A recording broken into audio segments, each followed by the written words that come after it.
धर्म बचे और धन बचे, धर्म बचे और धन बचे, रोग समूल नसाय, रोग समूल नसाय, क्यों ना लाभ उठाइए देशी औषधि खाए, क्यों ना लाभ उठाइए देशी औषधि खाए। अगर आप देशी औषधि खा लेंगे तो धर्म भी बच जाएगा। आज आप जो औषधि ले रहे हैं, आप विचार करना, आप सोचना, उस पर अंदर तक जाना, आपको उन एलोपैथी औषधियों का आप सत्य जानेंगे तो पता चलेगा कि इन औषधियों में न जाने कितने जीवों की हिंसा होती है। एक बार एक व्यक्ति आया, देसराज जी सुनना आचार्य श्री के सामने, आचार्य श्री ने अपनी निगाह नीचे कर ली और नीचे मुंह हो गया आचार्य श्री जी का। उसके बाद आचार्य श्री का परिवर्तन हो गया। उन्होंने ये वाली बात बोल दी गुरुदेव से, बोले आचार्य श्री जी, हालांकि वो बात आचार्य श्री से जो बोली वो ऐसी कोई ठीक नहीं थी, पर आचार्य श्री ने उस पर चिंतन किया। बोले आचार्य श्री जी, आप एलोपैथी का समर्थन करते हैं, भाग्योदय आपने अस्पताल खोला है, एलोपैथी औषधियाँ, एलोपैथी इंजेक्शन, एलोपैथी में कितना ज़्यादा वो हिंसा होती है। अब आचार्य श्री के आशीर्वाद से अस्पताल तो खुला था। गुरुदेव का तो भाव था कि लाखों रुपया दुनिया यहाँ वहाँ दे रही है, उसकी अपेक्षा से यहाँ आ जाए। और अजैन लोग आज वहाँ, जो एक भाग्योदय अपने आप में आचार्य श्री का सबसे बढ़िया प्रोजेक्ट है, जो अजैन लोग उससे लाभ उठा रहे हैं। वहाँ के अजैन लोग ऐसे बोलते कि कितना हमारा हजारों रुपए लगना था, कितना कम हो रहा है। आचार्य श्री की आंखें नीचे हो गई थी कि बात तो सत्य है, वो जो व्यक्ति बोल रहा है गलत नहीं बोल रहा है। मैंने भाग्योदय के लिए आशीर्वाद जरूर दिया है, लेकिन वहाँ हिंसक औषधियों का प्रयोग होता है। एक एक गोली के लिए, एक एक औषधि के लिए न जाने कितने प्राणियों की जान ली जाती है। अगर कोई औषधि आपको खिलाई जाती है ना, उसके पहले कितने खरगोशों की, कितने सारे जो पंचेंद्रीय पशुओं की आप मानना उनके रिसर्च की जाती है, फिर उसके बाद आपको दी जाती है। तो सोचो, विचार कर, तो कितना हिंसक कार्य एलोपैथी का। उसमें जो औषधि डली वो तो बात की बात है, लेकिन आपको किस प्रकार की कितनी देना है, किस प्रकार आंखों में डालना है, तो पहले उनकी आंखों में डाला जाता है। सबसे मुलायम आँख होती खरगोश की और अन्य जीवों की, उनकी आंखों में डाला जाता है, ड्रॉप डाला जाता है, उनके शरीर में प्रयोग किया जाता है, फिर आपको दिया जाता है। तो अब उसमें कितने ही जीवों की हिंसा होती है कि आप विचार करना उन एलोपैथी औषधियों के माध्यम से। तो धर्म कहाँ बच रहा है? आप अगर एलोपैथी औषधि ले रहे हैं तो धर्म समाप्त हो रहा है, निश्चित मान के चलना। और साथ साथ में धन भी नहीं बच रहा है। अब मानना एक एक इंजेक्शन 25-25 हज़ार, 20-20 हज़ार का आ रहा है, क्या है, किसको बोलते हैं पैसा? धन भी जा रहा है, समाप्त होते चले आ रहा है, और आपको लेना पड़ रहा है, मजबूरी है। डॉक्टर ने बोल दिया लगाना पड़ेगा, और आपको ऐसा लगता है ठीक है, आपको सामने अपने प्री से प्यारा पैसा थोड़ी है, और आप निकाल के देते हैं। तो धर्म भी जा रहा है और धन भी जो है वो जा रहा है, और रोग नहीं जा रहा है। उन एलोपैथी औषधियों से रोग, आपको वो एलोपैथी औषधि बना देती है कि फिर आपको उसका आदी हो जाना पड़ता है। आज कोई भी बीपी वाले को देख लो आप, बिना गोली के नहीं रह सकता। वो देख लो आप, एक भी व्यक्ति नहीं रह सकता। आप वो शुगर वाले को देख लो आप, वो नहीं रह सकता उसके। तो क्या मतलब हम भैया, ना धर्म बच रहा है ना धन बच रहा है, फिर भी हम उन्हीं औषधियों में लगे। तो फिर हम बोल रहे क्यों ना लाभ उठाएं देशी औषधि का। ये देशी औषधि ध्यान रखना, साइड इफेक्ट बहुत कम करेगी। 90% औषधियाँ साइड इफेक्ट नहीं करेगी। हाँ, मान के चलना। क्यों नहीं हम अपने आहार तंत्र को अपने स्वयं के उसको सुधार लें। तो उसी विषय को लेकर आचार्य श्री चिंतित हुए थे, और चिंतित होने के बाद पूज्य गुरुदेव ने एक अनोखी योजना पूर्ण आयु आप लोगों के बीच में रखी है। अब मान के चलना, अगले वर्ष तहलका मच जाएगा पूरे देश में। 300 वैद्य आपको मिलेंगे, 300 वैद्य।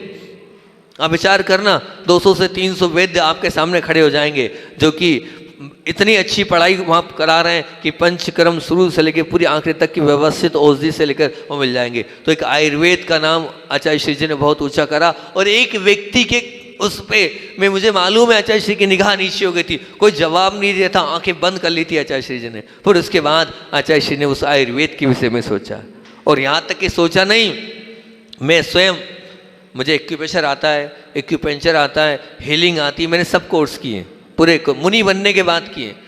और एक्यूप्रेशर का कोर्स ब्रह्मचर्य अवस्था में कर लिया था मैंने। आचार्य श्री जी ने मुझसे फिजियोथेरेपी का पूरा कोर्स किया है मैंने, पूरा कंप्लीट किया। मेरी रुचि थी वैयावृत्ति में। तब आचार्य श्री ने मुझसे कहा था कि दुर्लभ ये कहाँ लगे हो तुम, अंग्रेजी ये एक्यूप्रेशर एक्यूपंचर में सब अंग्रेजी। मैंने कहा ये फिजियोथेरेपी वगैरह। मैंने कहा नहीं आचार्य जी ऐसा नहीं है, हमारे देश की परंपरा वहाँ चले गई है तो वहाँ से एक्यूप्रेशर आया है। लेकिन बोले नहीं आयुर्वेद सीखो। तब उन्होंने मुझे स्वयं ने बिलाला जी जो वैद्य जी थे उनके माध्यम से भेषज रत्नावली ग्रंथ डोंगरगढ़ में पढ़वाया था। और मैंने, प्रसाद सागर जी ने और पुनीत सागर जी ने, हम चारों महाराज जी ने भेषज रत्नावली ग्रंथ का अध्ययन किया था। पूरा शुरू से लेकर आद्योपांत उन्होंने वो ग्रंथ पढ़ाया था। उसी के ये नोट्स तैयार कर करके आप लोगों के बीच में मैं दे रहा हूँ। जब भी ये परस रहा हूँ कुछ नोट्स उस समय के हैं, कुछ वैद्य लोगों के नोट्स आपको दे रहा हूँ। तो आचार्य श्री का पूरा समर्थन था कि आयुर्वेद ही होना चाहिए। धर्म भी बच रहा है और धन भी बच रहा है। और हम एलोपैथी में चले जा रहे हैं तो धर्म और धन दोनों चले जा रहे हैं। तो फिर हम अपने आयुर्वेद के साथ अगर अपने जीवन को जिएंगे तो निश्चित रूप से बहुत अच्छा होगा। और आज मुझे बात आपकी कौन से किस पे करनी है? आज बात है लो बीपी पे, ठीक है ना। लो बीपी पे बात चले। आखिर ये लो बीपी होता क्यों है? अगर हम इस पे जाएंगे तो लो बीपी होने का प्रमुख कारण क्या है? अगर प्रमुख कारण पे अगर हम जाएं तो लो बीपी हमेशा ध्यान रखना कि आप अगर आहार कम ले रहे हैं, आहार अगर आप कम ले रहे हैं तो निश्चित मान के चलना धीरे धीरे जो बीपी आपका लो होने लग जाएगा, निश्चित मान के चलना। और जिनकी आयु मतलब अधिक हो जाती है, अधिक होने से पाचन तंत्र ठीक नहीं होता है, उस वजह से भी लो बीपी हो जाता है। अधिकतर वृद्ध अवस्था में लो बीपी होता है।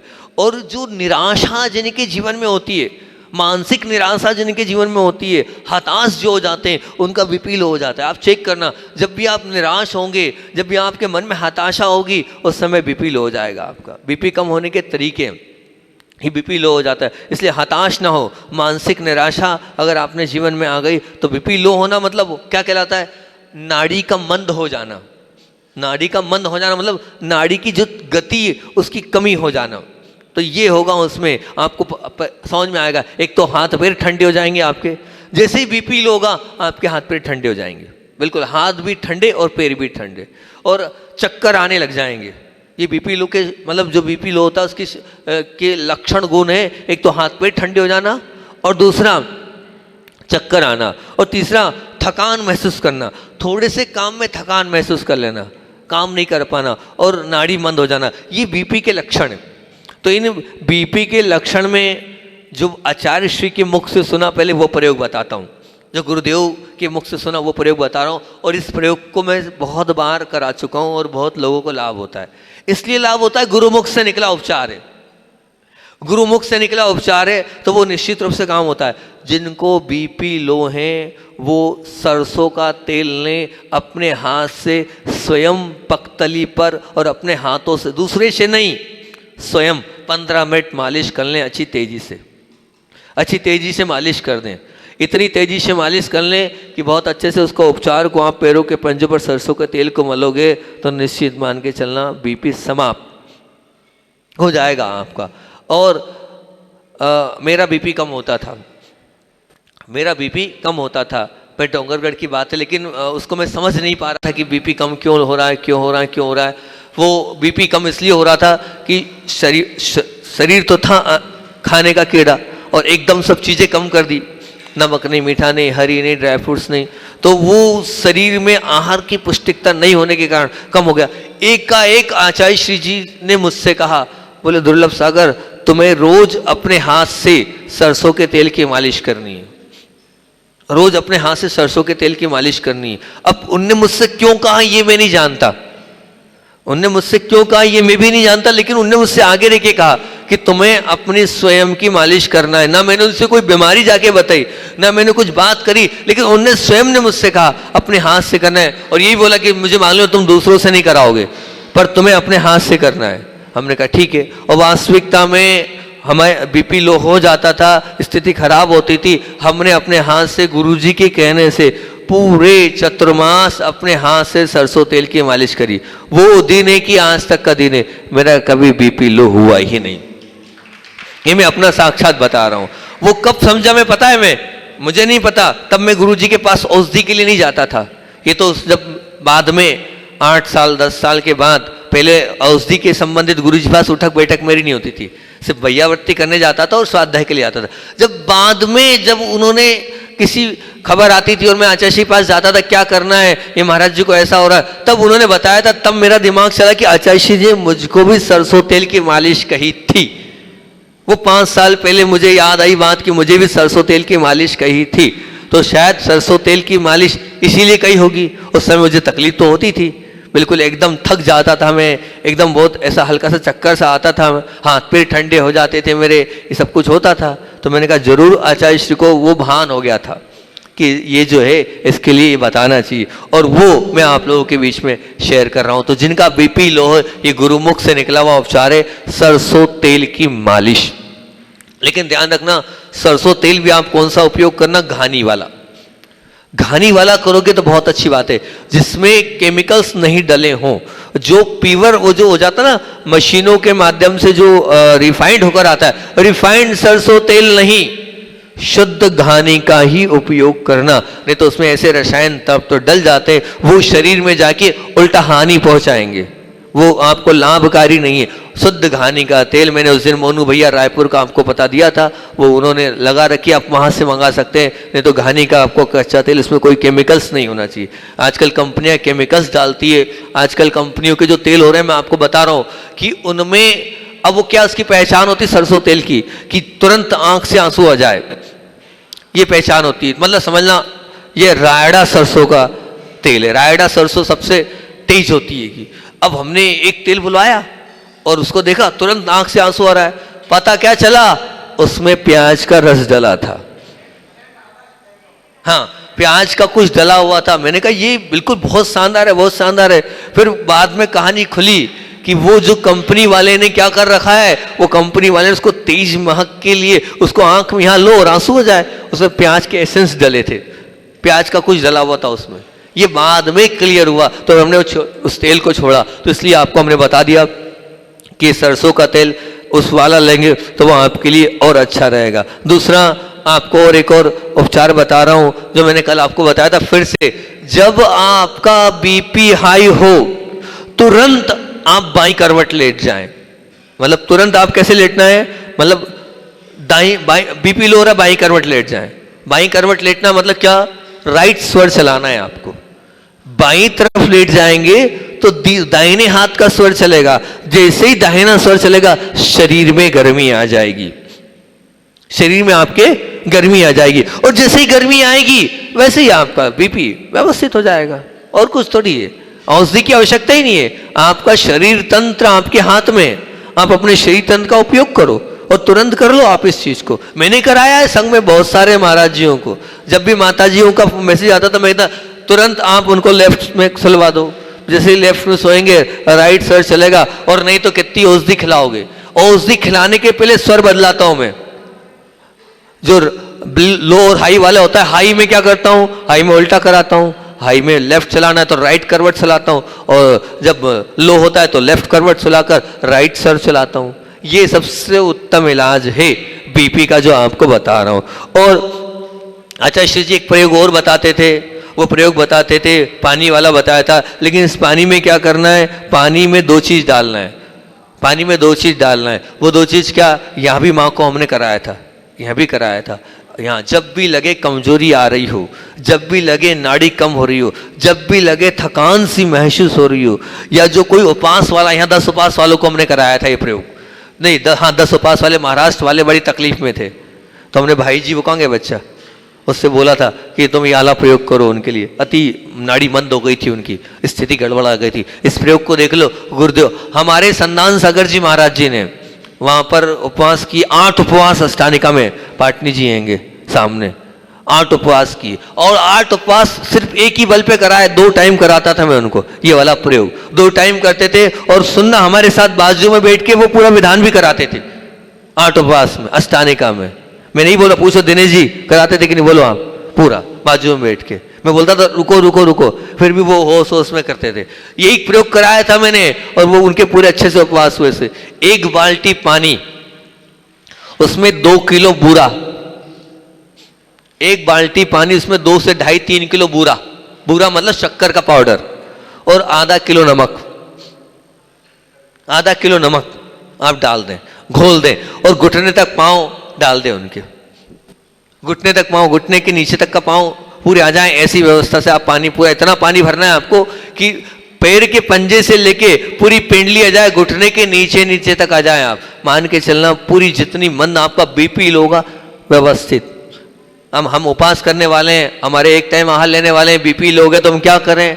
ये बहुत बार गुरुजी ने इसका प्रयोग कराया है और ऐसे ही हमने संधान सागर जी को वहां पर कराया था, दोनों टाइम कराते थे उनको हम वहां पर ही प्रयोग। तो आप लोग भी यहाँ भी 10 लक्षण उपवास के बाद उनकी स्थिति खराब हो रही थी तो हमने, महाराष्ट्र वाले, हाँ निस्वार्थ सागर जी को पपोरा में करवाया था। हाँ हम तो क्या, हमने नहीं, वो हमारा थोड़ी है भैया। हमको गुरुजी बोलते थे, हम आप लोगों को बोल देते थे। भाई हमसे गुरुजी बोलते थे ये करना है, अब आप लोगों से तो गुरुजी बोलते नहीं थे, वो मैं आप लोगों से, इन्हीं लोगों ब्रह्मचारियों से वहां कराया था निस्वार्थ सागर जी। स्थिति खराब, अब स्थिति खराब तो क्या करना है? मैं आचार्य के चरणों में पहुंचा, आचार्य क्या करना? उन्होंने कहा कुछ नहीं, एक बाल्टी पानी लो, 2-3 किलो बूरा लो, आधा किलो नमक डालो और 40 मिनट बिठा दो उनको। यही काम करते थे हम। तो इसके माध्यम से बिल्कुल तरोताजा हो गए वो पूरा। संधान सागर जी बताते थे कि महाराज जी मैं करता हूं, उसके बाद मुंह में पानी आ जाता है, मेरे मुंह में पानी आ जाता है मेरे। तो जल तत्व की ये बीपी जिसका लो हो, इसका प्रयोग आप करना, बहुत अच्छा प्रयोग है, ये अति उत्तम प्रयोग है जो गुरुदेव के द्वारा दिए हुए प्रयोग है, वो पहले आपके बीच में शेयर करते जा रहा हूं। और सिंधवादी तेल, सिंधवादी तेल करके एक तेल होता है, उसको घी में मिलाएं। सेंधवादी तेल आपको बाजार में मिल जाएगा, नाम से मिलता है, उसको घी में मिलाकर या घी या सेंधा हाथ पैर के पंजों पर मालिश कर से। ये सरसों का तेल बोला ना, उस सरसों के तेल में आप घी मिला दें, नहीं सरसों के तेल में वो क्या, लेकिन सेंधवादी तेल में आप घी मिला दें। वो तेल प्लस घी दोनों मिलाकर आप इसका प्रयोग करेंगे वो भी अच्छा रहेगा। या घी और नमक, घी और नमक, जब बुखार आ जाता है तो हम घी नमक का प्रयोग कराते हैं। घी और नमक को मिलाकर हाथ पैर के पंजों पर आप मालिश करेंगे तो वो जो बीपी लो है वो बहुत अच्छे से व्यवस्थित हो जाएगा। ये निश्चित मान के चलना, बीपी लो आपका बिल्कुल ठीक हो जाएगा। और इसमें अगर हम बात करें आसन की, तो आसन पहले बाहरी प्रयोग पूरे बता दे रहा हूं, फिर औषधि प्रयोग आपके बीच में रखूंगा कि औषधि प्रयोग कौन कौन से होंगे। तो आसन में इसमें सबसे अच्छा सर्वांग आसन आप उपयोग करें। सर्वांग आसन अगर आप कर रहे हैं तो सर्वांग आसन के माध्यम से जो लो बीपी है वो ठीक होता है। एक हलासन, बहुत अच्छा हलासन, हलासन का तात्पर्य क्या होता है? हल की तरह जो है वो आसन पूरा लगता है, हाँ बिल्कुल ऐसा ही। और वो हलासन रहेगा, आप देख लेना इन सबको, ठीक है ना, इतना समय नहीं बताने का। वज्रासन, पद्मासन और सिद्धासन, और सबसे बड़ा पश्चिमोत्तासन, तुरंत बीपी, ये तो आचार्य करके ही बताते थे। पश्चिमोत्तासन कौन सा?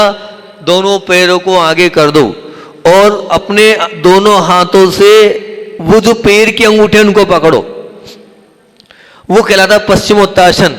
जो मोटी लोग ही वो नहीं कर पाएंगे, ध्यान रखना, वो बिल्कुल नहीं कर पाएंगे। जैसे आप वो आप नहीं कर पाओगे, आप वो आप नहीं कर पाओगे। इसके लिए जिनका पेट कम होता वो फिर धीरे धीरे करके पहले जंघाओं तक ले जाओ, फिर घुटनों, हम नहीं कर पाते थे। फिर आचार्य ने बताया जल्दी नहीं होगा, 8-10 दिन लगेंगे। पहले घुटने पकड़ो, घुटने तक लाओ, फिर यहाँ पीलाओ, फिर यहाँ लाओ और फिर अंगूठा पकड़ो, मतलब झुककर अंगूठे को पकड़ना है। जिनका बीपी लो हो, चमत्कारी आसन है ये। आप देखना, पश्चिमोत्तासन को लगाना, निश्चित रूप से उस पश्चिमोत्तासन के माध्यम से आपकी बीमारी तुरंत ठीक हो जाएगी। तुरंत वाला मामला बता रहा हूं। और लगा, आपकी बीमारी है तो आप सिद्धासन लगाए, आपका बीपी लो नहीं होगा। आप पद्मासन से आप सामायिक करें, आपका बीपी ले नहीं होगा। बिल्कुल आप ध्यान रखना, सिद्धासन और पद्मासन, जब भी बैठे आप पद्मासन लगा के बैठना चालू कर दें। आप जब भी बैठे सिद्धासन लगा के बैठना चालू कर दें तो निश्चित रूप से ये होगा। कारण ये सिद्धासन और पद्मासन में गर्मी बढ़ती है। और सिद्धासन इसलिए क्या होता है, हमारा बीपी लो क्यों होता है? क्योंकि प्रॉपरली फेफड़े काम करना बंद कर जाते हैं और नीचे तक श्वास नहीं जाती है, तो वो हमारे ऑर्गन्स तक श्वास नहीं पहुंचती है। और जैसे सिद्धासन आप लगाएंगे आपकी श्वास प्रॉपर चलेगी, और जैसे ही श्वास प्रॉपर चलेगी आप मान के चलना आपकी जो धड़कन कम हुई है, मंद हो गई है, वो व्यवस्थित हो जाएगी। ये निश्चित मान के चलना। और एक मुद्रा बता रहा हूं आपको, बड़ी सुंदर मुद्रा है। उस मुद्रा का भी आप उसको अगर आप लेंगे तो बहुत अच्छी वो मुद्रा है, उसको बोलते हैं लिंग मुद्रा। लिंग मुद्रा उसको बोलते हैं। लिंग मुद्रा मैं आपको सिखा देता हूं कैसे होती है। दोनों हाथों की उंगलियों को ऐसे मिलाओ, मिलाया, मिला लिया, और आपस में फंसाकर अंगूठे को ऊपर खड़ा करना है। अंगूठा है ना, उसको ऊपर खड़ा करना है। ये लिंग मुद्रा बनती है। इससे शरीर में अत्यधिक गर्मी बढ़ती है। इस मुद्रा के माध्यम से मोटापा कम होता है। जो मोटे लोग हैं ना, उनके लिए मोटापा इससे कम होता है। और इसका फायदा और बताऊं, जिनको कफ है, जिनको नज़ला है, जिनको जुकाम है, जिनको खांसी है, जिनको सर्दी बनी रहती है, जिनको फेफड़े में रोग है और जिनका लो ब्लड प्रेशर है, इन सब के लिए ये लिंग मुद्रा बड़े काम की है। बस ऐसे आपको लिंग मुद्रा करना है आपको, ठीक। तो इसमें एक अंगूठा पहले बाहर कर लें, फिर एक अंगूठा बाद में बाहर करें। ऐसे इस लिंग मुद्रा को आप करें पूरी ताकत के साथ। जैसे ये लिंग मुद्रा कर ली, पूरा कर लिया और एक अंगूठा बाहर कर लिया। जब थक जाओ तो फिर दूसरा अंगूठा कर लिया, ठीक। हाँ, फिर दूसरा अंगूठा करके सब बाहर कर लिया। तो ये लिंग मुद्रा कहलाती है। इस लिंग मुद्रा को आप करेंगे तो ये इतनी सारी बीमारियां दूर हो जाएगी। ये आसन के रूप में आपको मैंने आसन बता दिया। हाँ, ऐसी ये लिंग मुद्रा कहलाती है। अब एक इसमें आपको निश्चित एक चीज, जैसे मैंने बोला ना कि इसमें कल मैंने बोला था नमक ना लें, कल मैंने बोला नमक ना लें हाई बीपी वाले, लेकिन अब मैं बोल रहा हूं नमक लें लो बीपी वाले। कल मैंने मना किया था नमक नहीं लेना, लेकिन अब यहां बोल रहा हूं नमक लेना। एक बार मैं नया नया ब्रह्मचारी बना।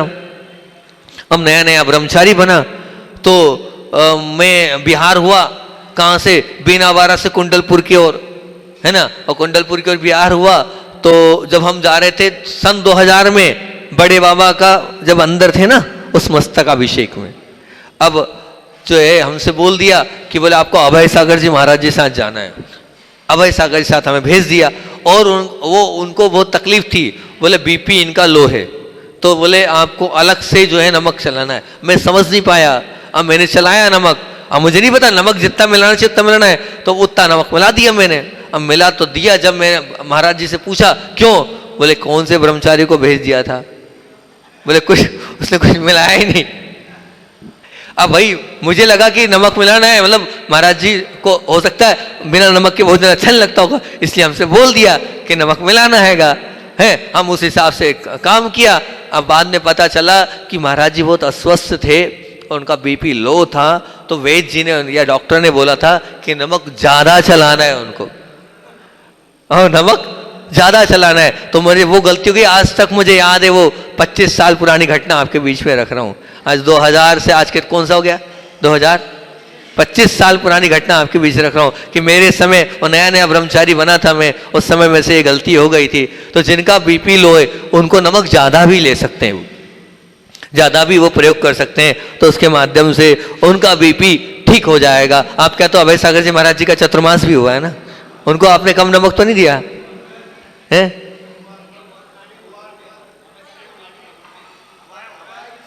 हवाई, हाँ नहीं वो अलग है।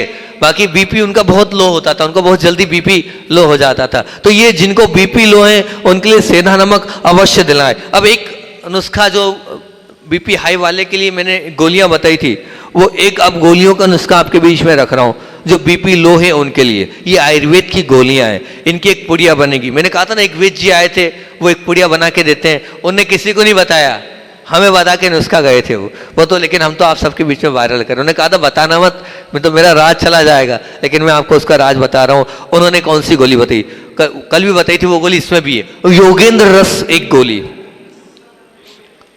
योगेंद्र रस, धीरे बोल रहा हूं लिख लो, काम की चीज है, ये मिलेगी नहीं आपको। योगेंद्र रस एक गोली, नागार्जुन नाभ्र रस, नागार्जुन नाभ्र रस, ये औषधि है, मिल जाएगी आपको, हर आयुर्वेद की दुकान पर मिलेगी आपको। नागार्जुन नाभ रस और रसराज रस, रसराज रस,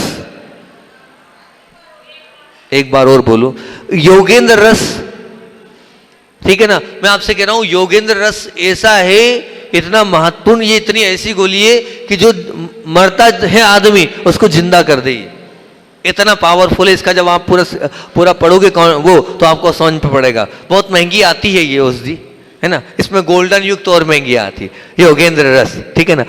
नागा रुजु नाभ्र रस, नागा, ना में आ की मात्रा, गा में आ की मात्रा, ज में छोटा ऊ की मात्रा, ऊपर रेव, ना में आ की मात्रा, भ्र, नागा रुजु नाभ्र रस।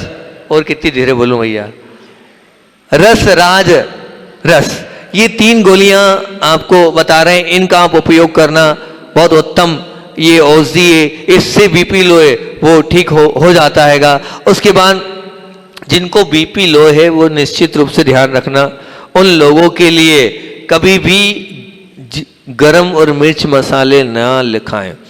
मिर्च मसाले नहीं खाना चाहिए, और गरम, और जिसमें गरम मिर्च मसाले तो बिल्कुल जो गरम करते हैं वो नहीं खाना चाहिए, ठीक है ना। उनके लिए तो पौष्टिक फल, सब्जी, दही, छाछ आदि उनके लिए लेना चाहिए। लौकी का रस, सूप और उबली लौकी उनके लिए बहुत अच्छी होती है। कि एक और प्रयोग आपके बीच में बता रहा हूँ, कल बताया था उससे थोड़ा अलग प्रयोग, बीपी लो वाले के लिए अलग प्रयोग, ये भी कार्यकारी प्रयोग है। ये हमें भेषज रत्नावली में वेद जी ने बताया था, वो आपके लिए बता रहा हूँ। पीपल के 10 पत्ते का रस लें आप, पीपल के 10 पत्तों का रस लें और उसको चाशनी से लें। उसको कैसे लेना, चाशनी से लेना, उसमें चाशनी डाल दें, रस लें और चाशनी लें और फिर उसको घोल कर आप ले लें। तो ये भी पीपल में इतनी ताकत होती है कि आचार्य श्री जी बड़ी प्रशंसा करते थे 64 पहरी पीपल की। 64 पहर तक उस पीपल को कूटा जाता था, उसके बाद जो औषधि दे, बुखार वालों को वो औषधि स्पेशल रूप से दी जाती थी। तो वही पीपल के पत्ते बड़े औषधि प्रयोग में काम आते हैं। उन पत्तों का रस लेना है, उसमें चाशनी मिलाना है, जिनका बीपी लो है उनके लिए, ठीक। उसके बाद अर्जुन की छाल का काढ़ा, दोनों में काम आता है, हृदय रोग में भी काम आ रहा है, हर चीज में काम आता है। आप काढ़ा लें या अर्जुन की छाल का पाउडर लेकर दूध में डालकर आप उबाल कर ले, दोनों में बहुत सुंदर काम आता है। मैं तो कहता हूं कि हर घर में अर्जुन की छाल का उबला हुआ दूध हर बच्चे को देना चाहिए। बीपी की शिकायत नहीं होगी, हृदय रोग की शिकायत ही नहीं होगी अगर आप अर्जुन की छाल का काढ़ा या अर्जुन की छाल को उबाल कर दें दूध के अंदर। दूध तो देते ही, आप इलायची देते ही है ना, सोंठ देते ही है, थोड़ा सा टुकड़ा अर्जुन की छाल का और डाल दें। और एक और प्रयोग आपको बता रहा हूं, नमक, सेंधा नमक 1 चम्मच, बड़ा अच्छा प्रयोग है भी। एक बार कराया था संघ में हमने। 1 कटोरी पानी में घोल लो, 1 कटोरी पानी में लो और उसको 1 चम्मच को घोल लो और उस पानी को हाथ पैर के पंजों पर घीसो। घीसना है, काय का पानी घीसना है, उसकी मालिश करना है। काय की मालिश? 1 कटोरी पानी में 1 चम्मच घोला, आप उसके हिसाब से आप लो और फिर उससे मालिश करना है, उस पानी से मालिश करना है पूरे शरीर में। सबसे ज्यादा हाथ पैर में करना है और बाकी पूरे शरीर में करना है। जिनका बीपी लो है आप मालिश करते जाओ, तेल से नहीं, नमक के पानी से क्या करना है, मालिश करना है। जैसे ही वो नमक का पानी अंदर शरीर में जाएगा, आपकी पूरी वो जो बीपी लो है वो आपको ठीक हो जाएगा। प्रयोग करके किया है, मैं वही प्रयोग आपके बीच में रख रहा हूं जो अनुभूत है। तो इतने ही रहने थे, तो इतने ही रहने थे। बोधि समाधि परिणाम शुद्धि सात्मोपलब्धि शीशो की सिद्धि चिंता मणिम चिंतित वसदाने ताम वंदमानश्य ममास्तु देवी।